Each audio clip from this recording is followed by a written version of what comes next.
امیر موصب اور امیر فتح ہے ان کے ساتھ خواجہ طریف الطیفی بٹ والا رویہ رکھا جائے گا؟ جس شخص نے تعریف گلشن کے بڑے بھائی اظہر گلشن کو ایزی لیا وہ ٹربل کریٹ کر دے گا آپ کے لیے. اس کی وجوہات کیا تھی؟ ٹیفی بٹ کے مارا جانا، جاوید بٹ کا قتل، گوگی کو مورد الزام ٹھہرانا، یا اب امیر فتح اس پہ شکنجہ کسنا، اشتہاری قرار دینا، ریڈ کرنا، یہ ساری باتیں اسباب ہیں دوری کے. عدلیہ کی بہت خاموشی تھی. ہاں، امیر بلاج کا مرڈر کیس ہوتا ہے، 302 جو ہے وہ شوٹرز نامزد ہوتے ہیں، 109 میں گوگی بٹ کو رکھا جاتا ہے، احسن شاہ کو رکھا جاتا ہے، ٹھیک ہو گیا. پھر پیچھے چلے جائیں، جاوید بٹ کا جب مرڈر کیس آتا ہے اس میں جو ہے 302 میں امیر موصب اور امیر فتح کے ساتھ ساتھ کیسر بٹ کو نامزد کیا جاتا ہے اور پھر باقی شوٹرز کو ایڈ کر دیا جاتا ہے، نامعلوم رکھ دیے جاتے ہیں. امیر بالاج مرڈر کیس میں احسن شاہ کا انکاؤنٹر ہو گیا، چلا گیا. تیفی بٹ انکاؤنٹر ہو گیا، چلا گیا. گوگی بٹ کہاں ہے، کدھر ہے، کوئی پتہ نہیں ہے، جس کو گرین سگنل دیا گیا تھا. ایک گوگی بٹ کہاں ہے. سیکنڈ تیفی، لوگ یہ اب سوشل میڈیا کے اوپر سوال کر رہے ہیں کہ امیر بالاج کے ساتھ جو ہوا اس کا جو بدلہ ہے سی سی ڈی نے اس طرح لیا. اب جاوید بٹ کا جو مرڈر کیس ہوا ہے، کیا سی سی ڈی اسی طرح ایکٹیو ہوگی اور امیر موصب اور امیر جو فتح ہے ان کے ساتھ خواجہ طریف الطیفی بٹ والا رویہ رکھا جائے گا؟ یہ وشفل تھنکنگ ہے. کسی کی خواہش ہو سکتی ہے، کسی کی مخالفت ہے نا، دشمنی ہے، خواہش ہو سکتی ہے، لیکن میں اس کی حمایت نہیں کرتا. اب ادھر بھی 109 میں تھے تیفی بٹ، سب اپنی جگہ پہ. اب ادھر میں نے پہلے دن یہ بات کہی تھی جب یہ واقعہ ہوا تھا بالاج کا قتل. میں نے یہ کہا تھا کہ کراچی میں ایک تجربہ ہوا کہ خون ریزی کو روکنے کے لیے اس کے آگے خون کی دیوار کھڑی کی گئی، اور جب بھی کھڑی کی گئی یہ مصنوعی عارضی ثابت ہوئی اور پہلے سے بڑھ کے خون ریزی سامنے آ گئی. ہاں، اور لوگ ابھی بھی یہی جی.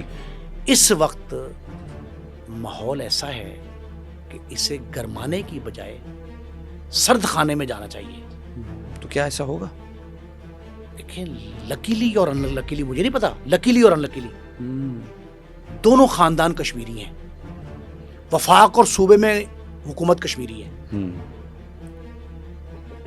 تانے بانے جس طرح اب اگر آپ کو جملہ یاد ہو خواجہ اظہر گلشن کا اپنے بھائی کی ہلاکت کے بعد، تعریف گلشن کی، انہوں نے یہ کہا تھا کہ میں 5 افراد کے خلاف ایف آئی آر دے رہا ہوں، اور یہ سب سے پہلے مجھ سے گفتگو ہوئی ان کی. انہوں نے مجھے وائس نوٹ بھی بھیجا. جی میرے پاس بھی آیا ہوئے، انہوں نے بعد میں ہمیں بھیجا تھا. بعد میں انہوں نے مجھے کہا کہ جی 2 سیاسی،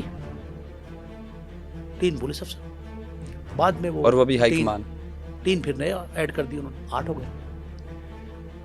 8 بندے انہوں نے نامزد کیے اور انہوں نے یہ کہا کہ مجھے معلوم ہے کہ ابھی تک کچھ نہیں ہوگا جب تک رجیم چینج نہیں ہوتا، لیکن اس دوران میں انٹرنیشنل کورٹ آف جسٹس میں جاؤں گا، آئی سی جے میں، عالمی عدالت انصاف میں، کیونکہ اس میں دبئی اور انگلینڈ کی انتظامیہ بھی شامل ہے.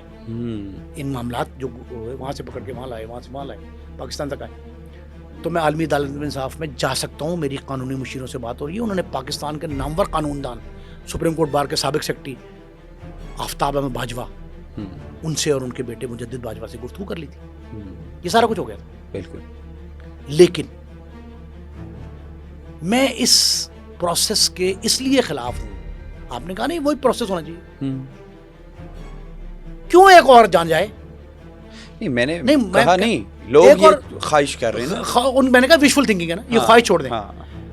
کیوں نہیں کوشش حکومت یہ کرتی کہ کشمیری خاندان، اچھا صلح کنندہ جو ہیں، صلح کار جو ہیں، وہ بھی کشمیری ہیں ساری، بگا بٹ اور سہیل شوکت بٹ وغیرہ، یہ سارے کوشش کریں. ہماری محترمہ وزیر اعلیٰ مریم نواز صاحبہ، اچھا ایک اور لکیلی خاتون وزیر اعلیٰ بھی ہیں، سینئر منسٹر بھی ہیں، مریم اورنگزیب جی، اور chief justice Lahore high court Maryam Aalia Neelum, miss justice Aalia Neelum صاحبہ، وہ بھی خاتون ہیں. اس کا بھی فائدہ لیا جا سکتا ہے، کشمیری خاندان کا بھی فائدہ لیا جا سکتا ہے. کوئی ایسی راہ، ایسی سبیل نکالی جائے کہ ان میں دوری پیدا کرنے کے جو واقعات ہیں. میں بتا رہا ہوں، میں نے پہلے کئی دفعہ کہا تھا، تیفی بٹ کے مارا جانا، یہ جاوید بٹ کا قتل،